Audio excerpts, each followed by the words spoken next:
Donald Trump के बयान के बाद दुनिया भर में पाकिस्तानी कम्युनिटी बड़ी मुतहर्रिक हो गई है। ऐसा ही एक थिंक टैंक है अमेरिका में जिसका नाम है all Pakistan public affairs committee. इस थिंक टैंक ने एक रिपोर्ट मुरतब की है फैसल साहब, जिसके मुताबिक पाकिस्तान को तकरीबन 200 अरब डॉलर्स का नुकसान हो चुका है दहशतगर्दी की जंग में, जबकि अमेरिका की जानिब से सिर्फ 30 अरब डॉलर्स दिए गए हैं और बातें इतनी बड़ी बड़ी डू मोर के नारे लगाए जाते हैं।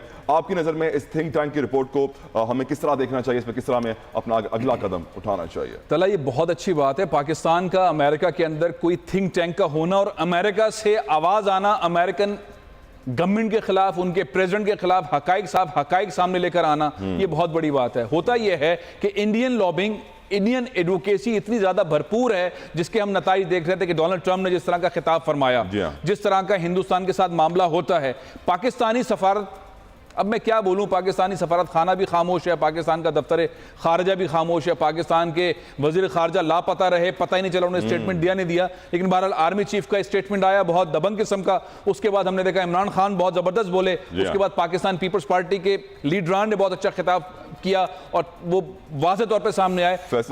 अब एक ऐसा मौका आया है कि जहां पे ये डॉक्टर एजाज हैं जो इस थिंक टैंक को चलाते हैं, पाकिस्तानी डॉक्टर हैं, और ये खुलकर सामने आते हैं। हमेशा पाकिस्तान के लिए बहुत खुशी की बात होती है कि एक आज़ाद थिंक टैंक है पाकिस्तान का, जो अमेरिका में बैठकर अमेरिका की आंखों में आंखें डालकर हकाइक दे रहा है। इसकी बहुत शदीद ज़रूरत थी कि हमारे पास ऐसे एडवोकेसी करने वाले लोग हों जो पाकिस्तान का नुक्ता नज़र सामने रखें और पाकिस्तान के लिए बात करें, पाकिस्तान के लिए वो बात करें जो पाकिस्तान के साथ हुई है। और जाहिर है कि इसको खराज तहसीन भी पेश करना चाहिए और सपोर्ट भी करना चाहिए।